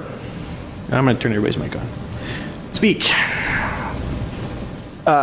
Sorry, from an, it's a lot of read. Councillor Montgomery. One day hopefully soon, I'm going to be able to say, historically speaking, or to provide a bit of history here, but I've only got a year under my belt, so I can't quite do it yet. So, with a little recency bias, I just want to be clear. I don't think it's 190. I think it's whatever we land on, 100, 110, 115 as a line item in the budget, and then a separate line item is the grants policy, and that is going out through that process. I think it gets messy if you. Well, okay, it is 2 line items. Okay. But we're talking about an overall number for grants for the 2 line items. I'm good with that. Sorry, I thought I made that leap. Apparently not. Okay. Sorry. So, the one thing I wanted to say, and my historical councillor brought up the promotions committee. They have a set budget. I found them to execute events incredibly well on a very tight budget. Is there an appetite for, instead of 70K on the grants, can we, if we're willing to spend 1% on these kind of type things, can we maybe drop that to 50 and bump up the promotions committee budget? They seem to do an excellent job, and I'll look to my member on the promotions committee. Given where we're at with that, I'll leave that. But They've made a request for funds and they're happy with it? Yes. Okay. Thank you. Councillor Van Newkirk. Yeah, just a little bit of clarity too. So Tuesday night, the chair of the BSA was speaking on behalf of the rest of the groups. So now as we put this together, just some clarity on the summation of them groups and their ability to work with their money independently in between themselves to have ups and downs negotiated. Is that a potential? Or are we talking about X number for you, X number for you, X number for you, X number for you? It's a total in the line item for those groups, but they still get what we'll give the, and Mr. Harris can correct me if I'm wrong, but the Heritage Society gets their 15 grand and it goes to the Heritage Society. It's not, basically there's not one clearinghouse in the BSA doling out their money to them. The money goes to the individual groups and the individual groups are responsible. And I think that's very important to bring forward, for what we're doing here, because, the spirit of what we're talking about is providing money to and funds to multiple groups, and I wouldn't like to see a situation where another group outmuscles another to increase their funds and decrease another. So I'm happy to hear that, Ruth. Mr. Harris? through worship, if I understand correctly, what's going to be in the budget is as follows. Now, sorry, I'll bring the mics. I'm trying not to project too loud because I can get loud. So, based on what I understand has been discussed, what is going to be in the budget. It won't be one line specific. It's in how we deal with it. It is one line, but it's grouped together. There will be $50,000 set aside for the Blues Fest, $50,000 set aside for the Art Society, $15,000 set aside for the Heritage, $5,000 set aside for Badass, and then $70,000 set aside that will relate to the grant policy, bringing it up to $190,000. Please note that these people will not be paid until the new year. They do not get their checks before December 31st, 2018, and generally speaking, they don't get their checks until they send in the information in early January or February. So we don't cut checks before the end of this year because there has been expectation in the past that they're going to get their checks in the year before. I don't think council has a problem with it. Okay, It's I just wanted to 2019 make sure. budget. I had a little bird in my ear, so I had to make sure that it was. Yeah, yeah. I don't think council's got a problem with that. By following policy? The following policy? Sure. All in favor of the money going in? Yeah, so before we do that, I would like to just make sure that council is fine with $50,000 for the Beaumont Blues and Roots Festival. There was last year I was sat out in the audience and wasn't quite up here, and I heard quite a spirited conversation around. They asked for $100,000, and we landed back at $50,000, and there was questions surrounding what value for one day versus a promotions committee that has 100,000 and puts 9 events on across the year. I think it's actually a important conversation to have, and if there's no appetite to have that conversation in here, then we move ahead and vote. But from what I heard last year, there was a lot of conversation around that, and I think we'd be remiss not to bat that around a bit. Personally, I haven't been able to attend because we're so tired that day after chasing 2 kids around that I can't get down there to do that. I do listen, I do hear friends have went. It is an event put on the same day as our signature town event as well, and the town is a bustle and the town is busy, and it's an exciting weekend. But Okay, so let's take a quick straw poll. Beaumont Blues and Roots, 50? Yes or no? If you say no, we'll have a grander discussion, but if you say yes, we'll cut the... no, get a discussion going. I'm curious. Yes. I would be okay with 50. 50. discussion. 50. 4-3. Which way are you going? I went 50. I'm comfortable with 50. So we're 4-3. So do we still want to have the discussion? Because it's gone 4-3. Cool. Sorry, I tried to shortcut the process. Saved 20 minutes. We'll have the same discussion next year about budget. Yeah, I think, Yeah. can I just,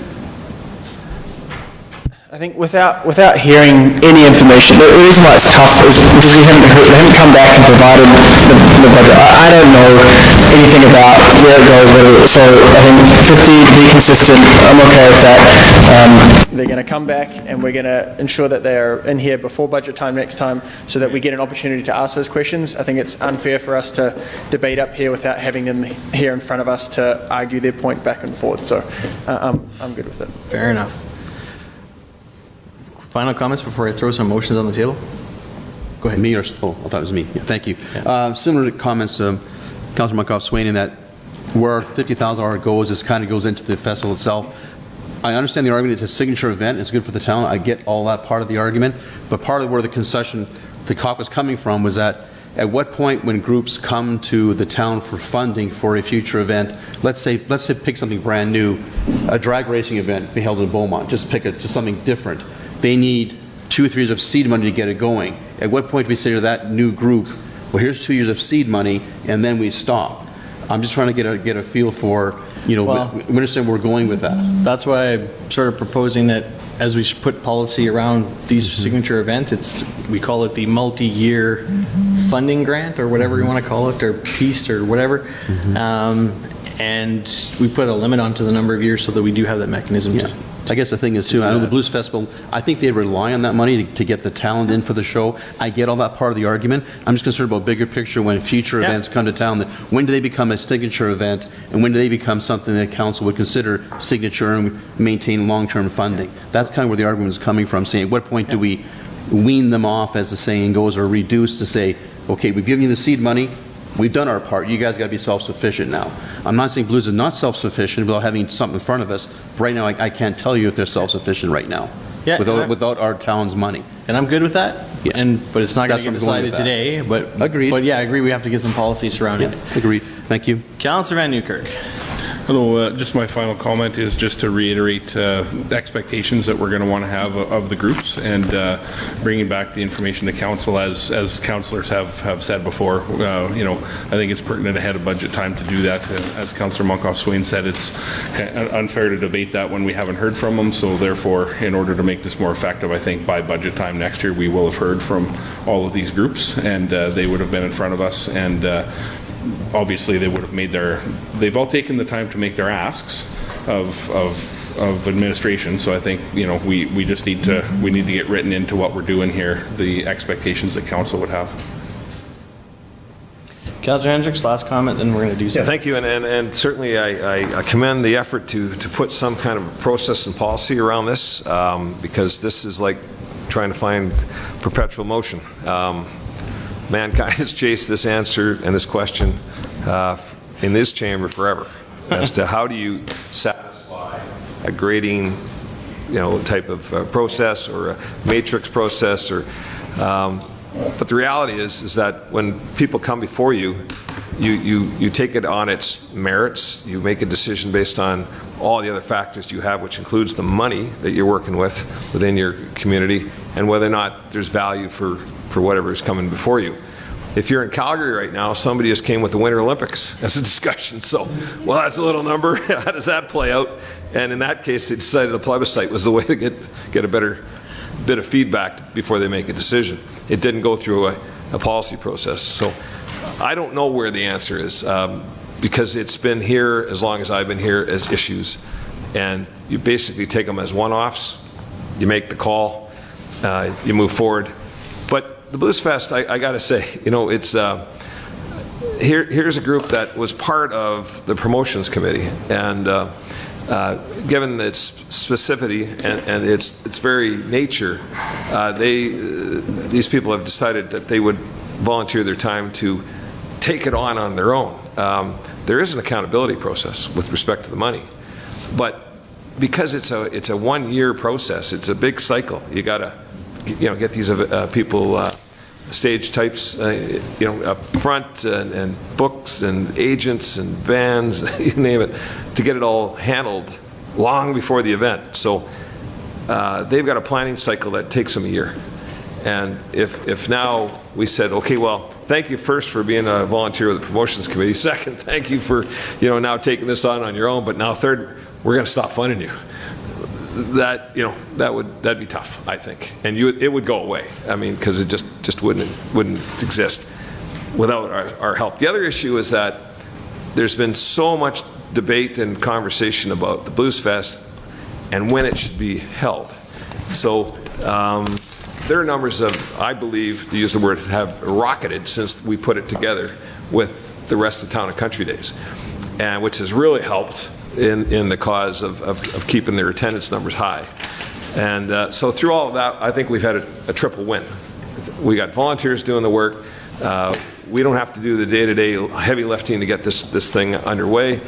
Promotions is still doing all the other events, and I can see in the promotions committee, I can tell you that the volunteer burnout is huge, and it needs to be revived. New energy has to be put back in. But you're dealing with volunteers, and you got to support them. So that's why I feel it's important that we continue to assist in whatever way we can with Shut Blues debate Fest. down. Thank you. no debate. As long as it's a quick question, because Yeah. I'd really like to get some motions on the table. No, that's fine. Yeah, just through your worship to Mr. Harris, just for ultimate clarity on the number here, the 1%, 190,000, is that built into the current budget right now? No, we have to add $81,000. So your spreadsheet comes up and we add her up? It's already, yeah, I've included in the spreadsheet. I will show the spreadsheet at the end of the day. Perfect, just Yeah. clarity, right? To make Yeah, sure that we're all aware that. So if you're, Yep. I'm going to show you real quick, don't look at the numbers because I've played with it. So there you go, they're all in there. So that's as close as you get. That's fine, just ultimate clarity, just so everybody's aware. It's A teaser, it's a teaser. Fair enough. 81,000. Yes, I added As soon 81,000, as we that's the finish the difference. motions. Oh, we didn't do that yet. No, Yeah. but I'm going to make one big motion. No, I haven't made the motion yet. So we're going to fund the following groups: the Beaumont Society of the Arts, annual funding for events of $50,000, the Beaumont Heritage Society for $15,000, the Duke Food Bank for $15,000, Badass for $5,000, the remainder $70,000 into one-time funds. The expectation is none, sorry? To your worship. I was going to ask the same question. Yeah, the food bank has already been dealt with, so it's not Oh. included in that number, please. Never mind. I'm sorry, I was Thank reading you. my list. Yeah, that's right. Take the food bank out. No, Heritage is in the, Arts, Heritage, Badass, Blues and Roots, yeah, and then 70 for the one-time grants that's right, policy. for 190. The expectation is that no money will be released until January 1, and they've completed the agreements and provided the other documentation as required by admin to Yes. get forward. Yes. All in favor?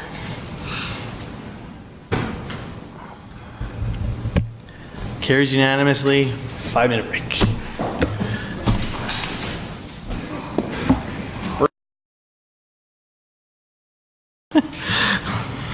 My heart comes back down. See, yeah, you encouraged me. It's Councillor Montgomery-Swain's fault. What I wanted to let council know is, I showed this real quick. You'll notice a major change in the percentage. Excuse me. So what I had indicated yesterday when we discussed council included in the transfers to reserves is $359,100, which was out of the 2% tax increase. So I've reduced that out of that. So you'll see where you're at right now based on the approval of the $100,000 for a school resource officer, and I've got to change that to CPO as opposed to an RCMP. Have $100,000, and then you added the $35,000 for the compensation police review, which is a one-time thing and can be funded through mill rate stabilization. Food bank increase, that should be $10,000. No, it's 15. No, it's already $5,000 in there. Oh, it's already five. So it's $10,000 in. And then the $81,000 for the increase in the grant funding, so you're at 1.09%. We took it out, and now we're working it up. Yes, so basically, as discussed yesterday, there is a 2% tax increase included in the budget. In the reserves for council, if we go back, I can take you back to it, there was an increase of $390,000, but $359,100 related to that 2% tax increase. So therefore, taking it out of the 2% tax increase, which is $379,300, has a starting point of $20,200. We're sitting at 1.09%. That'll be a discussion once we get to the end as to whether or not we want to put that 2% back in for reserves or force the CAO to go find some more slush, although I think he's getting cut to the bone right now. Remember the conversation I just had about being nice? Yeah. Starting. He's throwing drinks at us. I didn't. So there's no bonding. It's not binding. All right, moving on. Okay, settle. If we're lucky, we can pick some pace up and get this done. Before moving on to integrated growth, I think there's at least one item left. Is the childcare? Well, phase 2, and so Mr. Hills would like to speak to it. Yes, thank you, Your Worship, members of council. We have had numerous discussions with Grant Thornton, who were the consultants who completed Phase 1 for us. The cost to complete Phase 2, which would include a detailed analysis of the 3 options, a significant community consultation, and a survey, and basically also creating a transition plan on the selected option that council chooses. The cost of that would be $125,000. That would be completed by May. No, we have to put it in here. It's not in there yet. So I move we put the $125,000 to move on with phases 2 and 3 of the transition plan into the budget. Discussion on the motion. Seeing none. Councilor McGough-Swain. Okay. Is this the time to maybe provide clearer direction from the discussion that we had on Monday? What do you mean by clear? I guess, so I'll throw it out there and then we'll see where this goes. So Monday, I'll say a very emotionally charged room. I don't think I personally said everything the way I wanted to say it, and I don't think I was very eloquent in that. So I'll try and do it again. The 3 options that we landed on were expansion with a partner, exit with a partner, or cost recovery. Mm-hmm. My concern is that if we go down those roads and one of the options, so I'll use expansion. I'll use exit with a partner. If we don't find a partner, then that potentially puts us in a spot where the only 2 options we can choose are expansion or cost recovery. So I would like to propose exit back on the table with a time frame, so that administration and the reviewer can go through when they're looking at it, and if they are not able to find a partner, that we then set a time frame and say, okay, as of this date, one of the options are, as of this date, whether it be 2021 or whatever it is, as of this date, Beaumont is out of childcare. I'd like to put that option on the table. When Councillor Van Newkirk asked the question, should Beaumont be in the business of childcare, or if it came for, I don't think anyone was jumping at that. So my concern is that the 3 options that we provided them, I don't think gives us that potential out. I'm not saying that's what I'm supporting. I'm just saying I'd like to give them a chance to be able to go out and consult on what an exit option looks like without a partner if there's no partners available. Does that make sense? Well, that makes sense. But I remember a robust discussion around it on the Monday. Yeah, and it got taken off that list. Yeah, and I'm hoping, and eating, I won't say that. I would like to bring it back up. I don't think I relayed my views perfectly. If that was my only chance and I lost that, that's fine with me. I would just like to be able to have that discussion again and apologize for not being clearer on Monday. Yeah, well, we did vote. We did provide clear direction, and now you're asking us to reconsider the vote, and I know there's policy surrounding that procedure. But since Shalane's not here, Same motion can be voted on again. So I'll make a motion to. We don't have to vote on the same motion. I'll just make a motion to add exit to the review. can we do that? Yes. Okay. Yeah, I'll let everybody chance to speak to that. I was more worried about the process. Sure. Councillor Van Newkirk. Thank you. Thank you, Your Worship. Thank you, Councillor Monkoff-Swain, for bringing up the discussion again. I didn't get a lot of support when I was speaking about that, and the reason that I brought up exit and pointed out that exit. The definition of that said, you could specify the timeline for that, it directly surrounds a comment that you made, is my worry that if we don't, so first of all, we've worried people for long enough. We're trying to do something on a timeline, and we're not trying to extend things. If we spend this $125,000 in X number of months, I guess, until the deliverable comes, and we learn that they were unable to find a partner, and we have not included exit as one of the options, that is going to force the timeline further down the road because we're going to have to direct them to go and seek out what exit means at that time.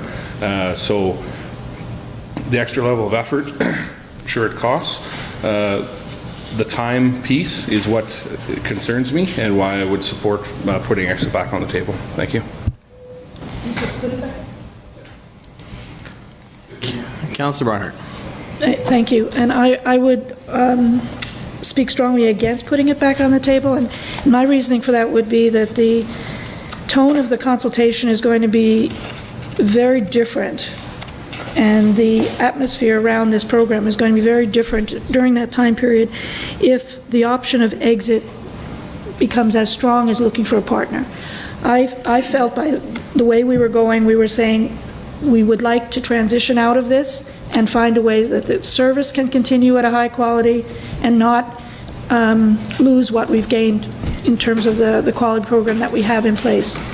My fear would be that exit takes over as the direction that council wants to go in, or some councillors want to go in, and that overshadows the work that has to happen to find partners. And you're going to look for a partner, and those partners here that you're thinking exit as well, I don't think those partners are going to want to come.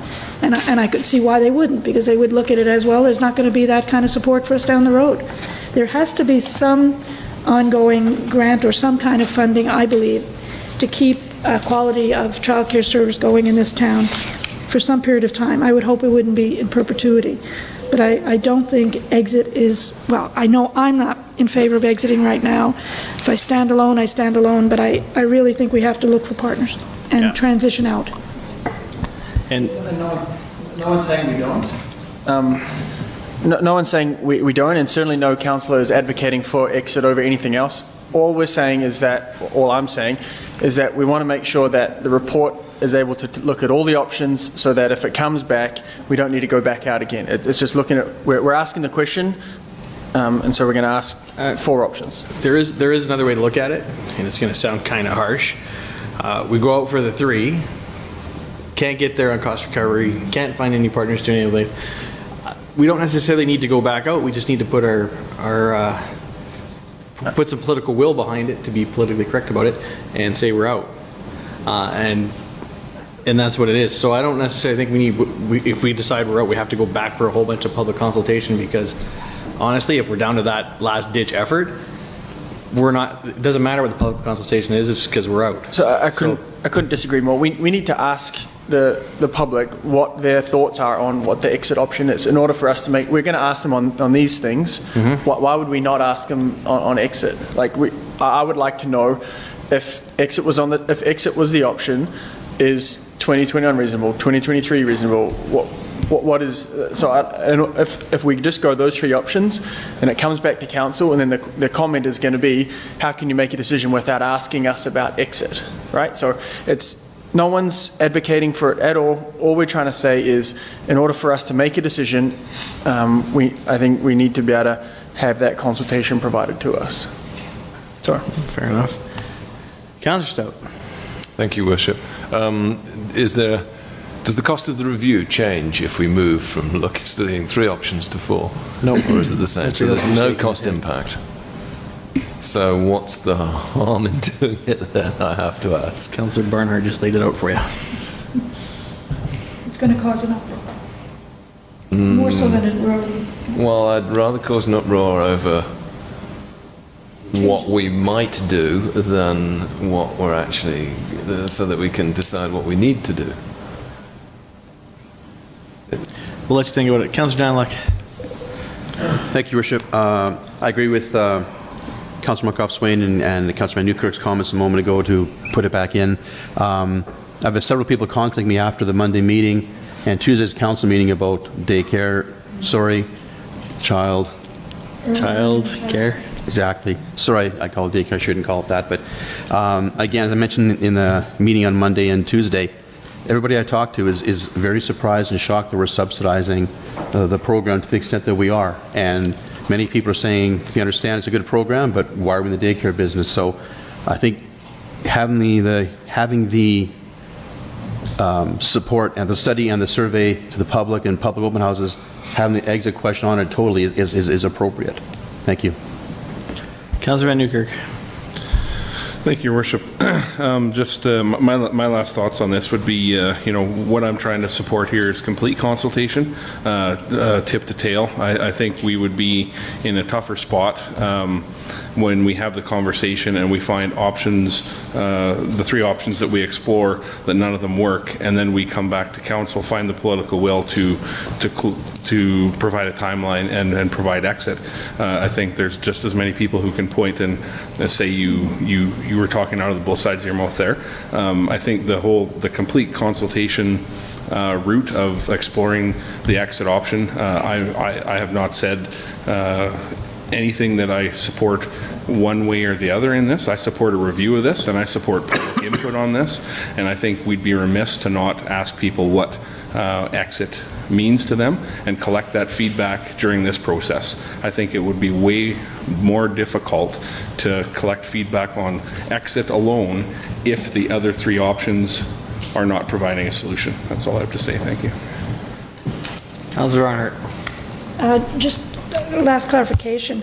I thought we had exit with a partner, expansion with a partner, And complete cost recovery. or did we have exit with a partner, expansion, With a partner. plain, No. or it was with Everything was partner? partners. Because that's, Because the ultimate goal is for us to move out. right, and then full cost recovery. So to me, the option was, that there would be an option of the childcare would continue as long as parents would pay the whole shot, or someone else takes it on. So it wasn't that we were leaving it with no other option. You could get out of it totally at that point, but the other option for me was parents pay the whole amount. So Councillor. anyway, I've said my Hendricks. piece. Yeah, Your Worship, I think ultimately, we're looking for certainty. Like, we can deliver a piece of certainty to this group once and for all. So if that includes the review also of exit, whatever it takes, that there is no gaps, there's nothing been left behind, there's a decision and it's done, one way or the other. That creates the certainty that people are looking for. On that note, call the vote.